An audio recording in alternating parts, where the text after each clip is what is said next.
there are a lot of people who are turning normal day-to-day things into catastrophes and feeling like they're in a living hell day in, day out, when in fact that's not entirely what's happening.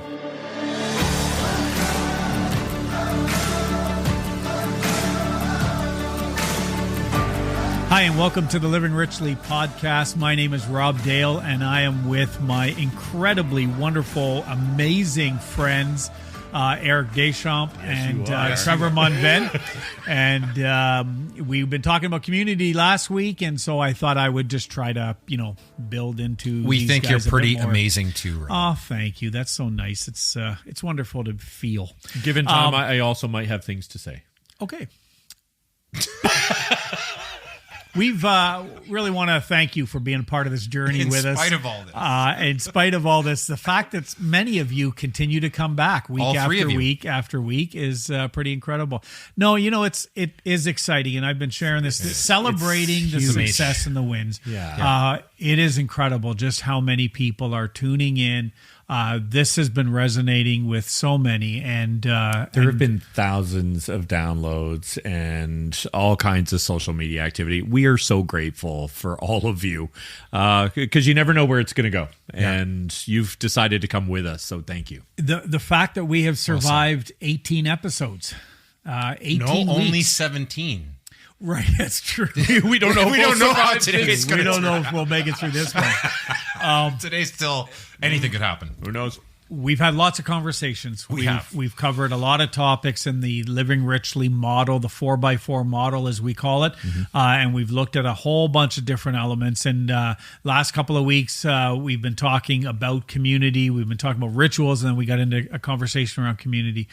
We recognize, and we hear this from some as they share just as many of you have been sharing your thoughts online, sending us direct messages or sending us public messages in the different forums that we have. We are hearing from some, and we know this is the case for many people right now in society, just an overwhelming, this sense of being overwhelmed, this sense of, again, stress, and this sense of there's just so much to do and so few hours to do it. They're like overwhelmed with overwhelm and stressed with stress. Right? It's just, it is, and maybe that's you, and maybe you've tuned in. This is your kind of little bit of time for yourself where you're taking in and listening to this podcast and to this episode. But when it comes to the bigger picture of just trying to figure all this out, it just seems overwhelming. And so we thought it'd be great to have a conversation around stress, around this notion of being overwhelmed. And what does that mean? What does that look like? How do we solve it? At the end of the episode, Trevor is going to provide you with a formula that will guarantee that you will never feel stress again. And he will be very dogmatic about it. It's going to be awesome. This is the way that you deal with it. You have the answer. He has the ultimate answer. This is going to make us millions. No. Yeah. No. Never mind. That's what's in the show notes. That's going to go. Click here. Where are you reading? Wait, I'm on the wrong. I'm on the wrong episode too. Yeah. And so this is stressing me out. We're going to have a conversation around this. So, guys, maybe let's just open up with what is stress? What is this sense of what are you feeling stressed? Are you feeling overwhelmed? What? Let's just unpack this at the beginning. Introduce to me this concept of what does it mean to be overwhelmed, to be stressed? Well, I mean, before I even go there, which I'm happy to, but this notion of like how often you ask somebody how they're doing, and the response is, well, we've talked about the I'm fine when they're not, which is, kind of, again, it's almost the question of how are you is not really a question. It's more like it's just something we do and we respond automatically without even thinking. But a common response I certainly hear back, and I think you guys do too, is I'm busy, I'm stressed, which is an interesting way to respond. Right, like I told clients now when they tell me I'm busy, I hear that it's like the most common response I hear. Which whether they say I'm busy or I'm stressed, it's almost like they're synonymous. And I don't let them get away with it. I'm like, no, well, okay, so that's a state right now that you're experiencing, but how are you? in that, right? So I don't know if you guys experience the same thing. For sure. Yeah, the stressed is it's an emotion people are prepared to share when you do ask them how they are, but it is so linked to busy, and it's like, I don't know, busy. It's like, I like busy. To me, it's like, busy doing what exactly? That really matters. Being busy, I don't mind being busy. I like that. I also don't mind being stressed. Right. But we have to unpack what stress is as well, because I think a lot of people mean something quite different. And there's real variation within. When you start talking about stress, it's not one thing, right? Feeling stressed or having the experience or the emotion of stress is not the same as I am overwhelmed and dying under a massive amount of work and obligation and childcare and a host of other things. Both will produce a feeling of stress, but not all stress is bad stress. Right. And I worry when we paint with too broad a brush and actually aren't quite specific enough. But when people play or mention stress as their state, it's to also understand what they mean in terms of like what's actually happening and what's going on in their head. What is it they're telling themselves about what's happening too? Because you can produce that same emotion with your thoughts where it's actually not about your circumstance. And so it's really important to be able to see clearly, like we have to accurately describe reality as it is. And that's where our thoughts tend to go off on its own. Like people say, this is catastrophic. I'm like, no, sad and it's going to require some work, but hardly a catastrophe, right? So most stress is a combination of both real pressure and demands that are showing up in real time that perhaps you have zero control over or little control over, and how you're responding to it, how you choose to perceive it. Very rarely is it just one or the other. So the last thing we want people to hear, like I tell my clients all the time, a lot of the stress and the suffering we experience is self-generated. We are creating it by how we're choosing to see it, how we're choosing to frame it, how we're choosing to interpret it.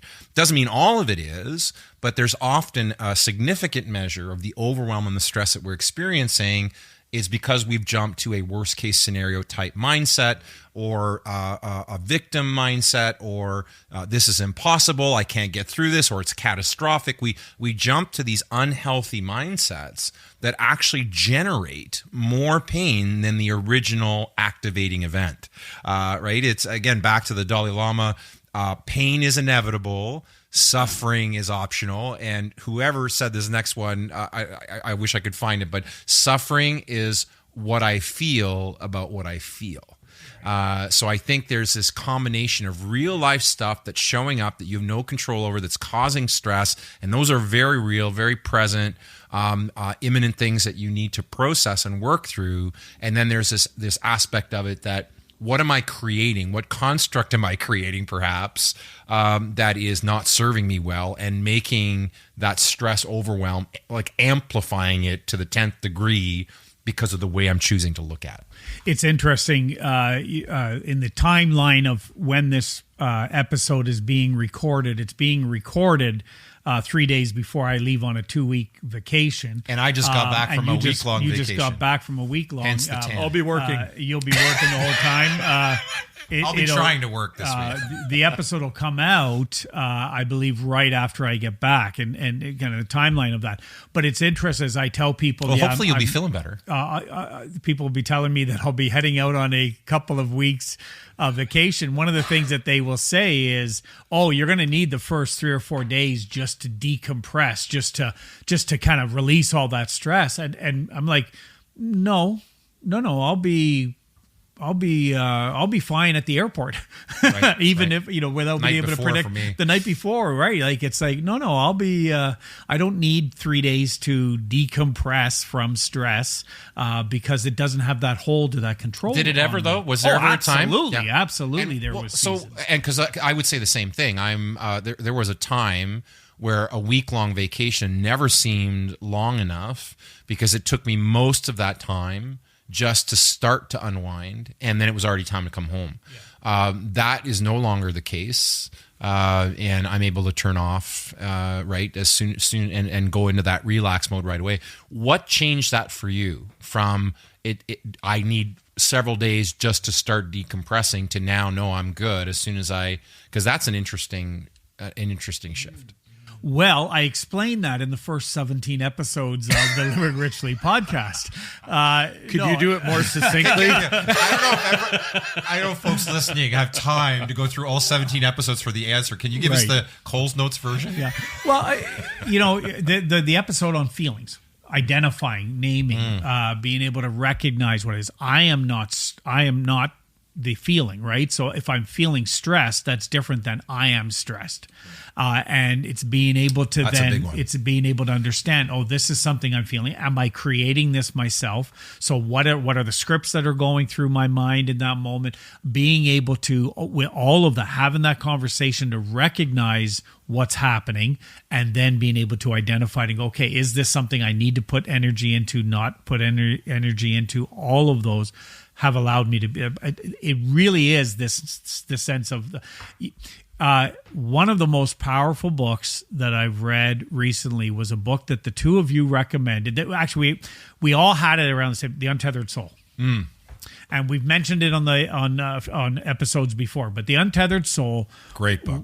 And I remember the first time I read it, I didn't think so. The first time as I was reading through but your soul was still tethered. Then, it was Rob. so tethered. I was such a. Now you're like soul. A butterfly. I was.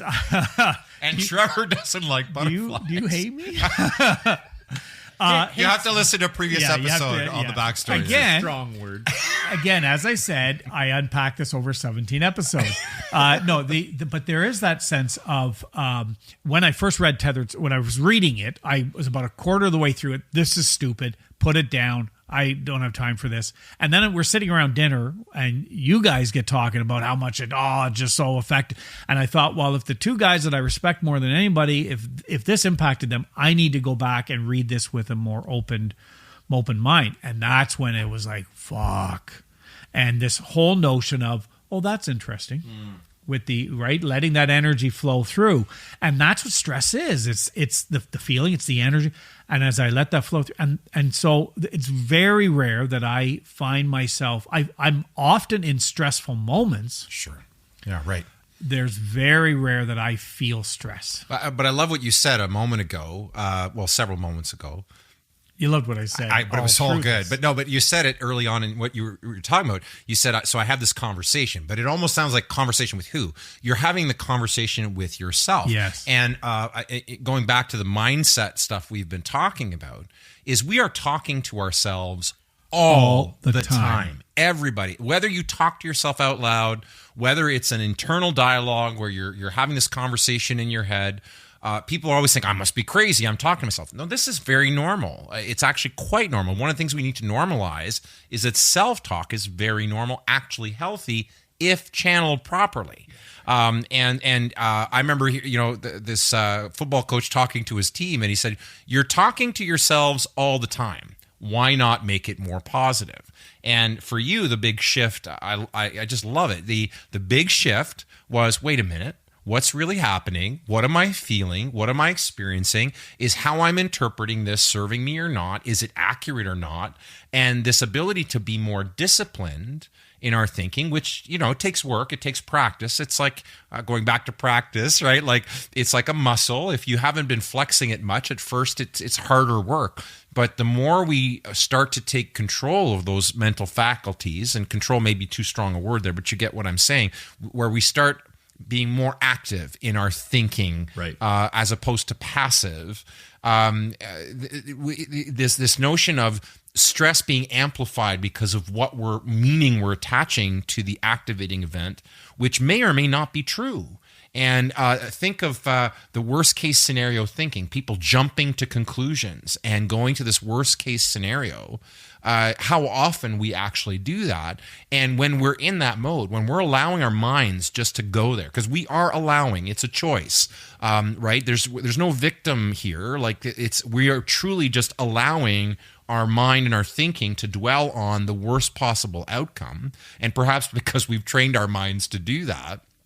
And there is the built-in fight or flight mechanism that we have to overcome. That's been kind of forming for like millions of years. So to try, I remember just read recently where the author is Dan Siegel in his book Mindsight. Great book. I highly recommend. It's a bit heavy on the front end because he talks about how the brain works, and he's gonna, but it's gonna give you an understanding. And then he unpacks more practically later on in the book. But he talks about like making your inner that the defense mechanism your friend. That don't try to fight it, don't try to shut it down. It's been forming again for millions of years. It's more about how to harness it. So when those thoughts come up of I'm in crisis, or this is catastrophic, or I better get the hell out of Dodge, or I better stand up and fight, like whatever the initial response is thank you. Thank you, early warning detection system. All right, good job. Yeah, you're doing what you're programmed to do, but you're actually not needed in this situation. Thanks for flagging it, but this is not catastrophic. This is not the end of the world. This is that dialogue, that internal dialogue, where it doesn't change the external activating event, which may be very real. Right? Like there may be some pressure being applied by outside forces that is causing stress and anxiety, right? Because stress and anxiety they kind of go together, right? It's hard to have one and not the other. But you're able to navigate better because you're not attaching false meaning to the activating event that is creating further stress, further suffering. I love that. Yeah, we kind of get held hostage to the old brain and don't use our new fancy brain. Or do we hold ourselves hostage? We hold ourselves. I like to give people the benefit of the doubt and say, oh, maybe they just don't know how, like they haven't done it, or I'm not doing it, right? Because it's on a bit of a hair trigger. It really is. That's how the species survived, right? The saber-tooth tiger, all that. Like any kind of danger is like, let's run, let's respond. But all our fancy thinking showed up a lot later, and it's real new. It's real new, and so for us to be able to say, okay, what am I going to do with this thing? To choose which set of thinking are we going to embrace, and not just go with whatever shows up first. Because what shows up first is often inaccurate. It's not, or at the very least, it's incomplete. It's not the whole story. It's not the whole picture. So to base our response on that initial scan is often going to lead you into trouble. So I may get in trouble for this, but you're excited. I am excited. I want to see Trevor get in trouble. The modern folks, get ready to put comments directed at Trevor on all our social media platforms. The modern institutional equivalent to the amygdala is Environment Canada, where well, I love your app, by the way. But don't play now. Don't play nice. However, I get a warning when it's going to go to minus 5 degrees Celsius in Canada in winter. I'm like, that's steady state, and you're sending me danger, warning, alert, right? And 3 days from now, we may have precipitation. And I'm like, okay, thank you. But however, to say, listen, it's cold in winter, and turning up the volume on it is out of alignment with our expectations. You both know Sophie, the CEO of COO of a great law firm, and she posted recently about this, and it was all around this weather thing to say it seems like every storm now or every potential front that moves in is amped up. Like this is going to be the storm watch. The storm watch, and it's going to be the storm to end all storms. And it's very rarely is it ever even near what's being suggested, but it's causing that fight or flight, and actually we say fight or flight, but the actual full range is fight, flight, freeze, faint. And right? There's another one that plays out, which is fawn. Right. Well, faint and fawn, it's kind of like falling down, sort of like just collapsing under the pressure, or freezing like a deer in headlights. We often just talk about fight or flight, but it's actually incorrect. That's like half the equation. When shit shows up, we typically respond one of those 4 ways, which is again triggered by that early warning detection system, the amygdala, right at the base of the spine, right back here. Right. If I went with every warning Environment Canada sent me, I would live in terror that, oh my God, it's cold here all the time. I'm like, it's Canada. it's Welcome Canada. aboard. Made it. The 10 centimeters of snow. Like we haven't seen that before. Right. So it's taking I wish these we didn't. things Jamaica's that are looking really good. Yeah. taking Going these back. things that are normal and catastrophizing them. Right. Where we just go, yep, it's cold today. And I like the cold one because it's not even like it's an event. It's supposed to be cold in winter in Canada. Like if anyone goes, it was below zero, I'm like, really? Like that's t-shirt weather. That's short weather still. Right. And yet we're worried about it. And so the amygdala wants to do that. And we need to gauge it and go, oh, this is just normal. Right. And even, I'll have business clients where, on some days they'll go, oh, listen, it's terrible, blah, blah, blah. And this person just quit. I'm like, okay, yeah. And they're like, you don't seem like you're reacting. I'm like, that's the most boring business problem ever. Like someone left. Or you got to replace someone. HR. Like this is truly the most boring business problem ever. Like, yes, it's a problem, but we all need to replace people in our organizations on a regular basis. Making it more than it is turns it into something it's not. And I think that's where we go off the rails. And I think this is also where people will really, really start to, and this is where our thinking is working against us, describing things not as they are. And so then we're creating a false reality and living as if it's true and going, and I don't like it. I'm like, you made it up. It's this notion of Albert Ellis talked about the fact that one of the reasons we make ourselves crazy, and I'm going to use that word deliberately. He actually uses that word. Now his stuff is back from the 50s. You were allowed to say crazy. You were allowed to say crazy okay. back then. It wasn't offensive. We're just quoting Ellis. He said the way that we make ourselves miserable, like we literally make ourselves miserable, is we have these distortions about how life actually shows up. And he said one of our problems is we have too low a tolerance for frustration when life doesn't work out the way that we want it to. So our frustration tolerance is too low. And another author would say, Dan Siegel would say of Mindsight, would say that our reactivity is too high. So part of the work, I think, of managing stress and overwhelm is this work of increasing our tolerance for frustration and lowering our reactivity to when stuff shows up on our door. And there's a great account I follow on Instagram called My Mental Health Space from here in Ottawa. She's a psychologist here in Ottawa. She's actually probably great to have on our show. She's really, really good.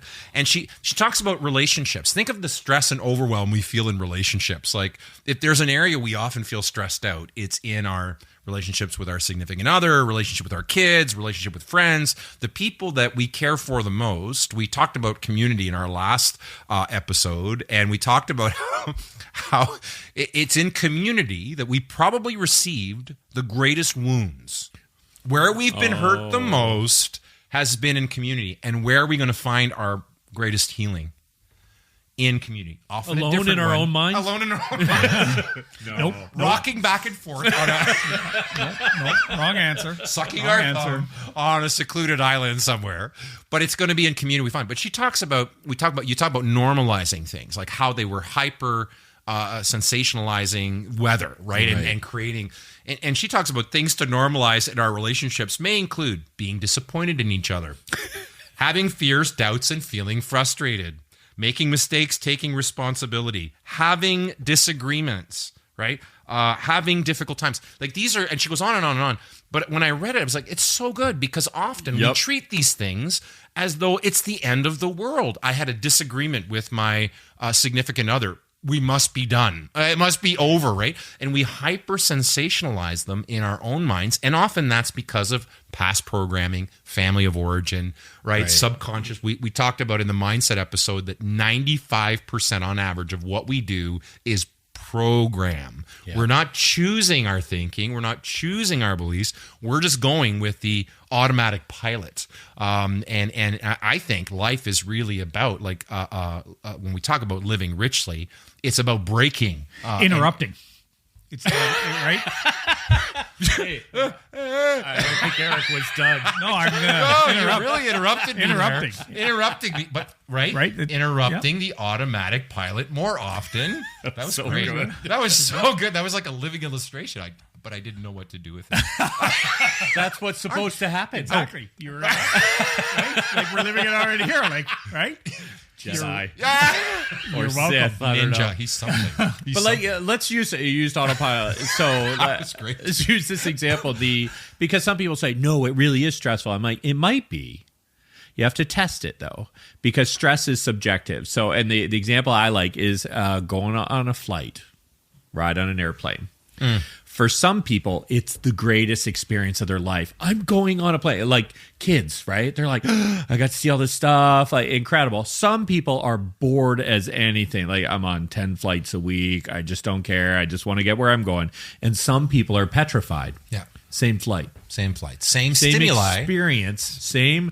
But they've got the objectively it's all the same. Subjectively, it's totally diverse based on how they're approaching it. And so when we feel stressed, part of what we need to do is bring our fancy brain to the table and double check and go, am I in danger? Is this a crisis? Is this inconvenient? Maybe if it's a hiring one, kind of go, well, this is inconvenient. I had a lot of things to get done. We're going to have to rework how we're going to do that. I'm going to have some conversations with some people. Might need to change some timelines. I don't know if this is going to cost us money or save us money. Let's take a look. But those are just things you do in business. None of those. I didn't hear any crises in there or catastrophes. Right. And so to be able to really look at our reality and say, okay, what is this really? Because, I'm going to do this very, very carefully.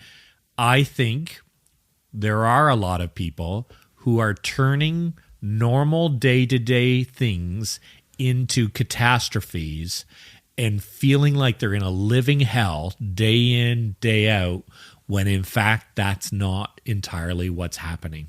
Now, to anybody who's in a living hell with terrible things really happening, I am with you. We are with you. That I'm not talking to you.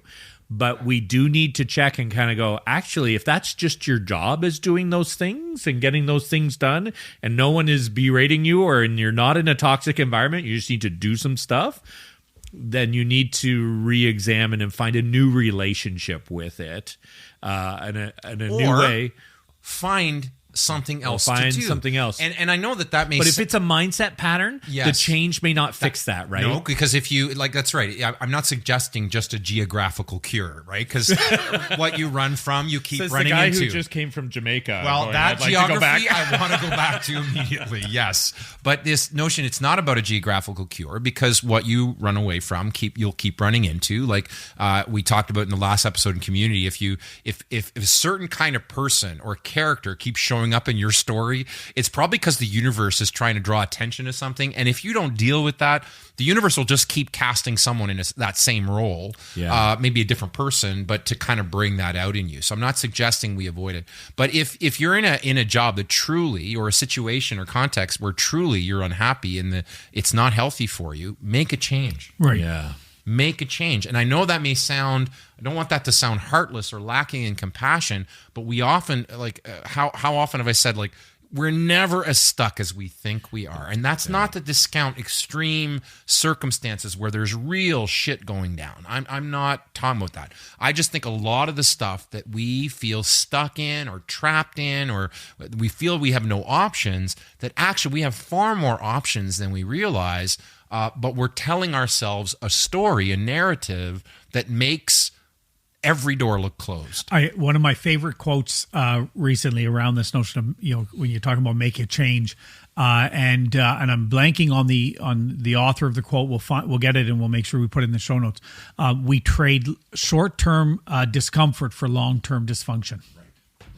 And so we stay in dysfunction. We stay in all of this stuff because we're not willing to make that short. Because, it's to your point. If where you're at isn't working, change. It'd be too uncomfortable, it'd be too difficult, and like that. So we trade short-term discomfort for long-term dysfunction. Right.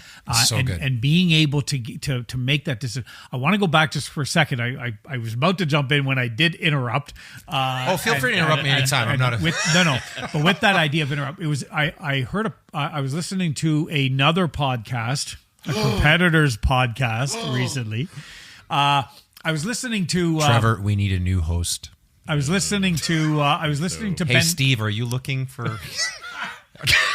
Ben Bergeron's podcast. Ben Bergeron is one of my certainly his books have really resonated with me. Bergeron you speak of? That you we love listen you, Ben. to. We love you, Ben. I'd love to have Ben on the show, and It's our shameless ask Ben be on the show.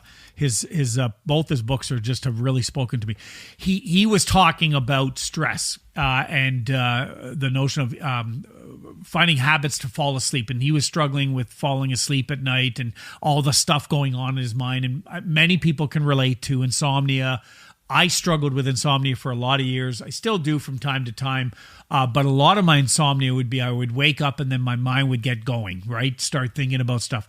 And he began to use this ritual, and I do this, and I cannot believe how ridiculously simple this is and how effective it works. Is that when his mind starts going into a whatever it is, tailspin, he just goes, "Hey, brain, that's a really interesting topic, but we're not thinking about that right now." That's all he says. Right. It's something else he said, but that's what I've been saying. Yeah. Hey, brain, we're not going to talk about that right now. But that's talking. It goes back to it's that notion of separating yourself. And you are not your thoughts. Right. You are not your feelings. You're the one thinking the thoughts. You're the one experiencing the feelings. So you can actually shift them. Topics that in the past kept me up. I tried to interrupt you. Topics that in the past kept me up for hours. Like that. So good, brother. Yeah. Hey, brain, we're not talking about that right now. And the brain, oh, okay. Yeah. The brain's very literal. Brain is it'll do what you tell it to, right? Yeah. Which is amazing. We just often surrender to it and let it run wild instead of tell it what to do. Yeah. So I share that to say when you're feeling that stress, all of a sudden you're overwhelmed with all these thoughts. It's a great habit to get into. Hey, we're not going to talk about that right now. The brain works based on questions. Yeah. Right. So you just gave it a different question or an instruction. The other one I love is if you say, "Why am I so stupid?" Your brain will go, "Because of this and Right. this and this." Find all the evidence, right? Yeah. Where if you say, "How am I going to fix that?" The brain will go, "You could do this and this and this and this." It's just going to answer what you ask it. Right. So you just need to change the instructions. So in many to your ways, brain. it's like Chat GPT. Allow me for a second. Well, I think that's the whole point of artificial intelligence. The prompts Yeah. you give it determines the quality of the Right. answer, Exactly. the outcome, right? So if you ask very basic stuff, you're going to get very basic answers. If you learn how to ask the better prompts, or right, you can get a better result. So I think And it's if the same you with your don't ask thinking. it anything, it'll just run wild. Right. It'll go wherever it wants, right? And Yeah. so I think this is where we've got control. And we've got some choice. We've got some agency in this. Right? You think about stress. Stress is, again, it's a feeling. It's an emotion. We feel the body respond, and we go, "Oh, I feel stress." Because it's distress. So, well, it can be. So there is stress and distress. Right. They're different things, right? Talk to us. So stress is that emotion that kicks in when you kind of go, "Okay, I got to bring my game here." Right? It increases our focus.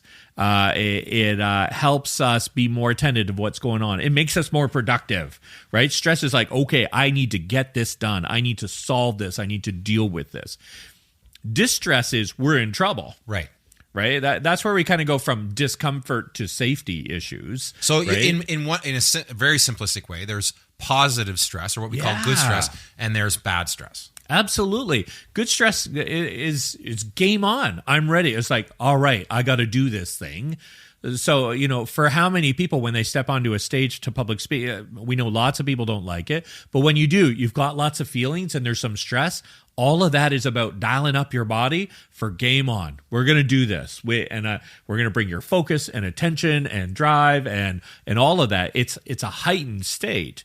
Now, we don't want to stay in it all the time.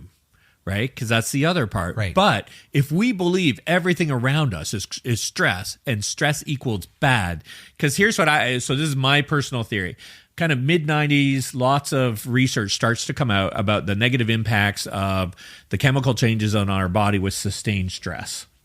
And so the message was stress bad. It's like, no, stress. Stress is stress. It's not bad. It just is. If we're in it all the time, chronic stress, so like, okay, yes, we do need to address that. But what happened was, I think people attach so strongly that stress is bad that anytime something stressful shows up, even when it should be stress, right, is very reasonably stressful, they go dark. They just collapse. Yeah, they're like, I can't. It's too stressful. We over-rotated, right? Yeah. We over-rotate. And yet the research does show that good stress or bad, the cost to your system is the same. The body, although the emotion behind it may be very different, right? So a stressful situation that helps you bring your A game, and you're more focused and you're more productive and you're more on point. Like, that may feel great in that moment. Your body, though, doesn't know the difference, even though the emotional response between that and negative stress will be very different. You are still paying a price in your body. And this is where we talk about this notion of, think of in the realm of finance, right? Most financial planners think of consumer debt being at an all-time high, and it just keeps getting worse, right? What does that tell us? People living beyond their means. People are spending far more than they're making, and so consumer debt just keeps climbing, and they keep, when they renegotiate their mortgage, they just dump all that debt back in their mortgage, right? And they never get clear of it.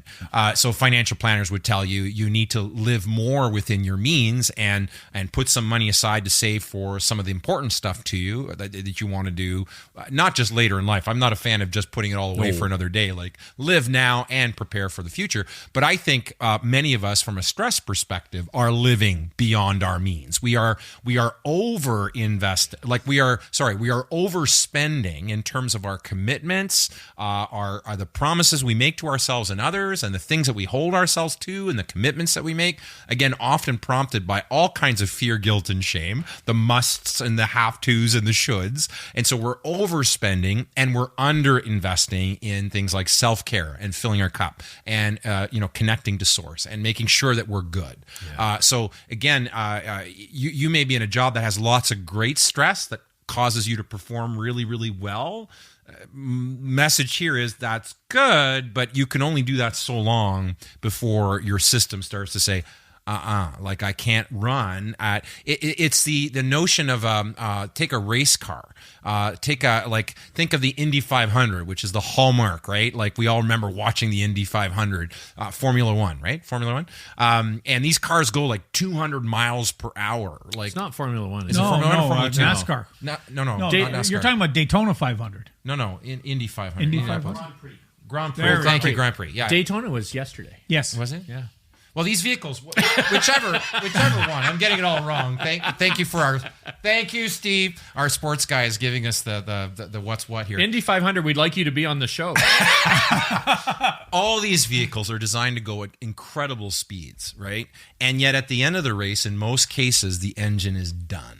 Right. The engine is done. They have pushed it to its limits, and they either strip it down or rebuild it, or they have to put a new engine in. It's why it's such an part of why it's such an expensive sport, and you need massive sponsors for it, because it's so expensive to keep running that vehicle and having to replace the engine all the time. So even a vehicle that's built for it can't sustain it. Without massive overhaul and repair. And yet we push ourselves. We will push. I used to push myself to no end, and it took 2 burnouts, 2.5, right before I finally started to pay attention, right, to that. Like, I can't keep going like this. And yes, there was lots of bad stress in my life that I could point to, and these things are really, but the good stress was costing me as well. I thought, well, this bad shit's going on, so I'm going to invest over here where I feel successful. I feel like I'm moving forward, and it energizes me, but I wasn't investing in the self-care. And what I didn't realize, I was literally burning the candle on both ends, right? So if we were to take that and say, well, let's go to, I don't know, stress's big brother, anxiety. Oh, shit. And talk about that a little bit, because that's where it takes a whole other form, right? And maybe I'll ask you guys, as I'm hosting for a second, Rob. I don't know what happened. You're I'm just doing trying it out. Let me know how I do. Yep. Okay. Back over to Rob. Yeah, that fast. 242. Oh, Jim Harrington. Talk about 242. 242. The 2 in the 242 model. Let me take this one, and then someone take the 4, and somebody else take the last 2. The 2 in the 2 by 4 by 2 is 2 types of anxiety.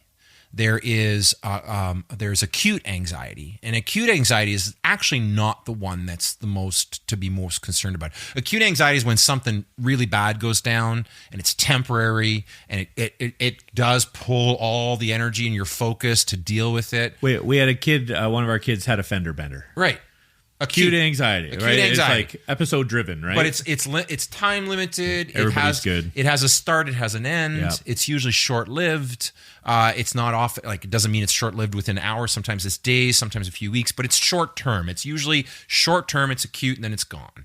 That's not the stuff that is often the real dark anxiety. The dark stuff is chronic anxiety, fear, and anxiety that is constant. It's consistent, and it's living in the background, pulling at us and draining our reserves day by day by day. So that's the 2 and the 2 by 4 by 2. Shaping every experience we have. It's right? the lens. Every experience. Yeah, and then the 4 is how it shows up. How it shows up for us. And it can show up, one of the first ways, for many of us, it's conflict. Yep. All of a sudden, No, it's not. Yeah, exactly. Right.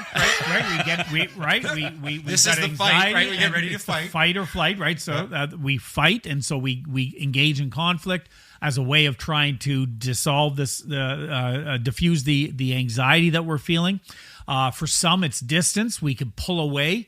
This was certainly something that, absolutely something that we experienced. I know that in telling my story, and you and yours as well, all of ours really, that withdrawal of It's my kind move. of pulling. It's my move. It's not a great move, but it's a move. I was so good at it. And we thought we were, and so skilled. But we will pull away from others as in the midst of that anxiety. And I have that no flight. idea what you're No, talking I about. know. Some will do this, right? I don't know any, but some will do that. There's the under or overperforming. That was my other move. So you had 2 moves. I had 2 moves. Nice. I'm versatile. Yeah, Right. that's So good. and unpack that one. And so the under and over performance, sometimes we dive in more, and we really need to kind of dive in and heavily just Which overly causes the perform, other which- person to which starts to underperform. even so more. I take over and I do their thing. I respond for them. I react for them. I do their job or whatever. And now they've learned that the best thing to do in that is they don't have to do it you're gonna take because you're over. going to take it. And there becomes this dynamic. Can't relate and you to get that at frustrated as well. Or there's the I don't know, maybe projection. Steve can. Steve, can you relate to that one? Yeah. Okay. Or there's or the fourth of these 4 kind of ways that this shows up is through projection, where all of a sudden, if there is anxiety that I have with Trevor, I will come to you and say, "Hey, Eric, Trevor's an ass. I'm what I'm looking for is I'm projecting and hoping. Is that where you were going? Yeah. Well, no, I wasn't. But we're looking for that compliance, that connection. So with basically, others. what we do in the We projection create a is we spread the anxiety. Right. And now you deal. Oh, now you're feeling the anxiety towards Trevor because I don't want to. I don't want to respond. So the 4 we usually, and this is obviously mostly with the chronic anxiety that we see this played out. But we have these 4 different models. So 2 types of anxiety, 4 ways it shows up. 2 effects. 2 effects. 1, it makes us stupid. Oh God, Well, I it makes love me that. stupid, right? It definitely So makes when me stupid. So as the person experiencing anxiety, regardless of which of those 4 approaches I'm using, my capacity to process what's going on around me accurately is compromised. The other effect is it makes us stupid. Which is, as groups and teams, as we start interacting with each other, we're all compromised. And so we're not making good decisions. Right? We start making errors. We assign negative intent where it doesn't exist. We confuse people's actions and reactions. We can't gauge what's actual and what's imagined. We assume that our scan of the situation, without doing the homework and getting all the details, our initial scan is accurate. Yeah, it's so true. It's so true.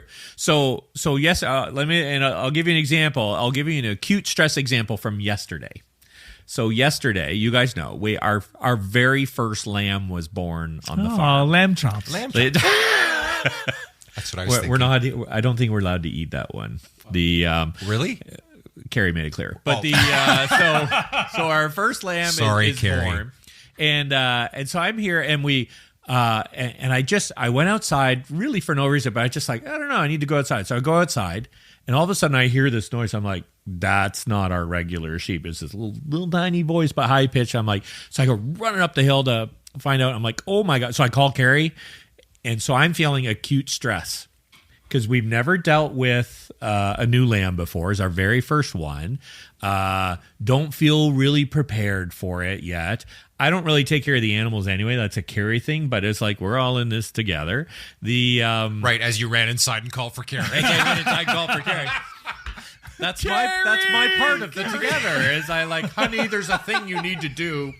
It's so bad. That's awesome.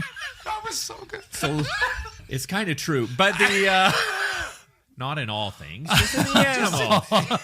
Just all the living things.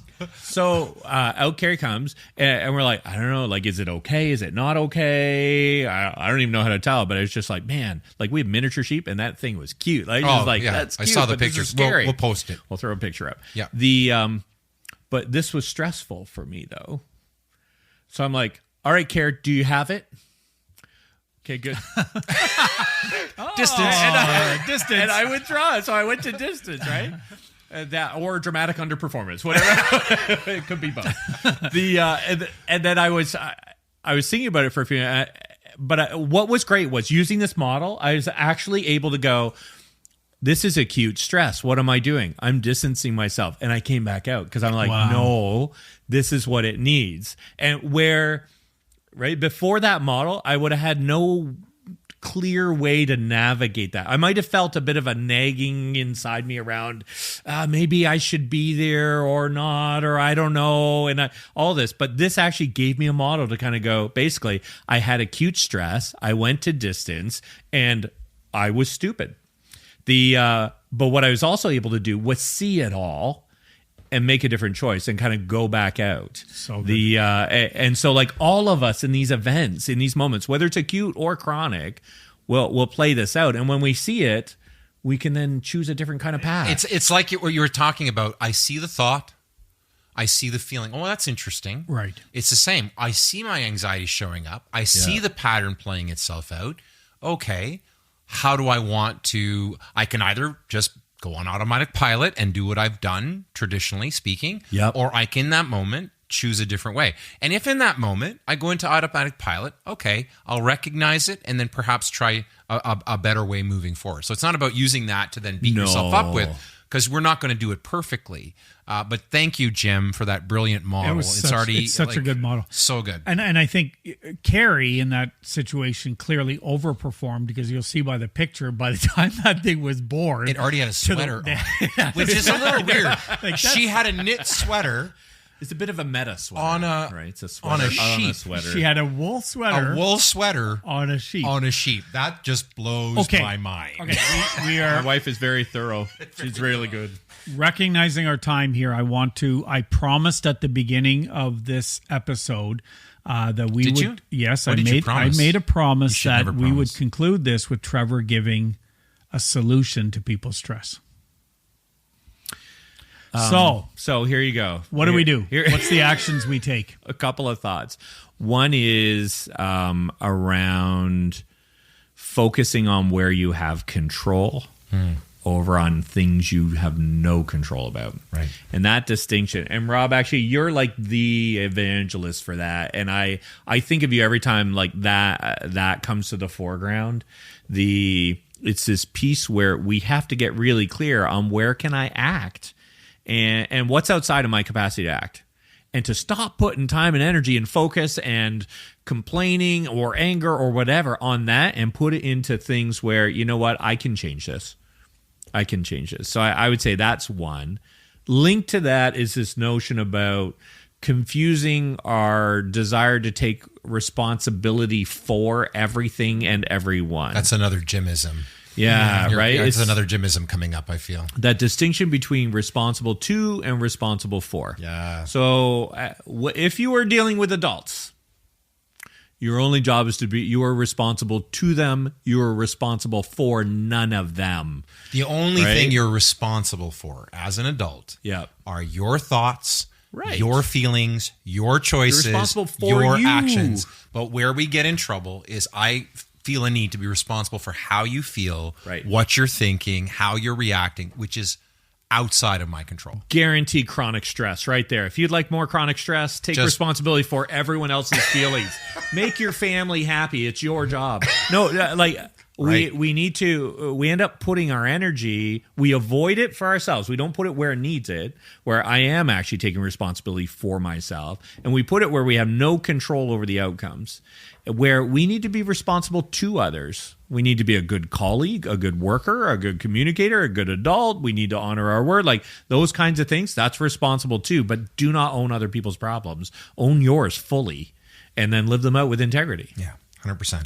I would add to that the process, sometimes knowing the difference between what's acute and what's chronic. Right. Have you ever seen those rubber balls? Are there balls made out of rubber bands? Yeah. Right? They're all like intertwined. It's like, try to take that thing apart. You don't know where this thing starts or where it finishes. And often when we feel stressed or overwhelmed, everything that we're experiencing feels that tightly wound and we don't know where to start.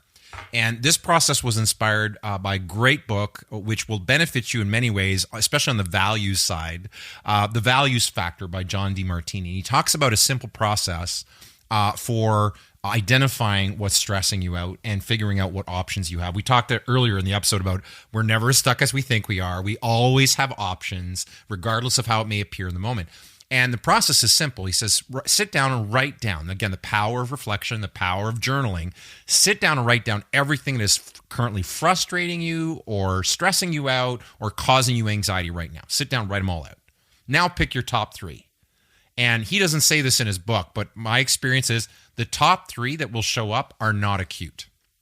You may have some acute stressors that are making your list, but I can guarantee you the ones that you'd probably list as your top stressors are chronic ones. Okay. Yeah. He says, then for each of the top 3, write down at least 6 options, viable options that you have. Even if some of the options you list you would never do, or you feel very resistant to doing, write them down. Right? Now, if you have your values figured out, he says, then look at your core values and how would they inform what you do next. But the process, what happens is all of a sudden you start to back up, you start to identify what's chronic, what's acute, what's actually under the surface. Because if you got chronic stressors, I can guarantee you acute ones feel even more acute, right? Because you're actually already in a fight or flight response chronically. This allows you to tell the difference, know the difference, and then where you're feeling stuck, where you're feeling like you're powerless, where you're feeling like you got no control, you begin to identify, oh, wait a second, I have options.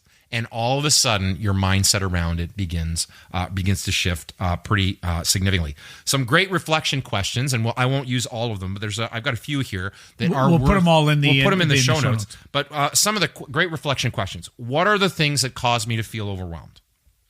What self-care activities do I find most beneficial for managing my stress? Have I been saying yes to too many things that don't align with my values or priorities? Short answer to that is yes, everyone. Right, yes, right. you have. How can I focus on what I can control instead of worrying about things that are out of my control? How can I practice gratitude more often in my daily life, being grateful for what I have? This actually increases your frustration tolerance, by the way. Because gratitude is the most elevated emotion, right? When we get grateful, all of a sudden, life doesn't look as dark as we think it is. And then finally, what are some patterns in my thinking or behavior that contribute to my feelings of overwhelm? These are self-reflection questions that can help you get present and help you navigate that stress or overwhelm more effectively. Love it. Rob, for you. So good, and there's so much there, and again, we'll link all of those questions in the show notes. There really a lot of great resources, some great books, and all of that that is there. It's time to change our relationship to stress, and that starts with us. It starts with you. It starts with me. No one else can do it for you. No one else will make that decision for you. It is really about you making that decision. And one thing we will say is we absolutely believe in you and believe that you have within you the ability to be able to rethink the language around stress, the language that you speak to yourself around stress and being overwhelmed and anxiety. We do encourage you to begin to look at that. Thank you again for being a part of this journey with us. This has been, again, we'll continue to explore these topics together. We really are just beginning this journey. 18 episodes in, we are just beginning this journey together. I feel it's warming up. We are just warming up. If you've been enjoying the podcast, enjoying some of these episodes, encourage you to like and subscribe so that you don't miss any of the episodes as they come out. It's a great opportunity to stay connected, and it certainly helps us. Every time you click that little thumbs up, that sets off the algorithms within all of the different platforms, and so we appreciate it when you like each episode individually as well as subscribe to the podcast. And so much to share. And I think really of even today's topic, we didn't even talk about boundaries. No, I know. Right? And how important boundaries are in dealing with stress and overwhelm. Like we could spend so much time. But listen, if these conversations are meaningful, if you've been benefiting from them, we do ask you to share them out. Share them out on your social media platforms. We're pretty much on all of them. And add your thoughts, add your comments, tag us, tag Living Richly, right? So that we can respond. There's something about sharing the journey with others that makes such a difference. Like-minded people coming together to share what's going on for them. We see the power of it every single day. This topic was your idea anyway, right? we asked you with more to come. We have a number of them. We have a number of episodes coming. So every once in a while, we're going to keep putting that question out, but you don't have to wait for us to ask. If there's something you want us to focus on, let us know. Also, all the resources will be in the show notes. So the show notes are at livingrichley.me/ACT, ACT, and the most recent ones are always there. We kind of move them down, so but you can see all of them. They're useful. This is great stuff. All the links are there. All the information's there. It's there for you. I'd even like to add, I'm going to send them to you, Trevor. We didn't discuss this, but what to do when you're triggered, when a high anxiety moment comes upon you that triggers past trauma or past events, and so your response in the moment is out of sync with what's actually happening. I've been sharing this out. This is from recent lessons I've been learning. I've shared them with a number of folks, and already they've said, oh my God, this has been so useful. So we'll share those out even though we didn't get a chance to talk about them. You've been listening to the Living Richly podcast. On behalf of Eric and Trevor, my name is Rob, and I just thank you so much for taking the time to listen, and we hope you'll tune in again next week.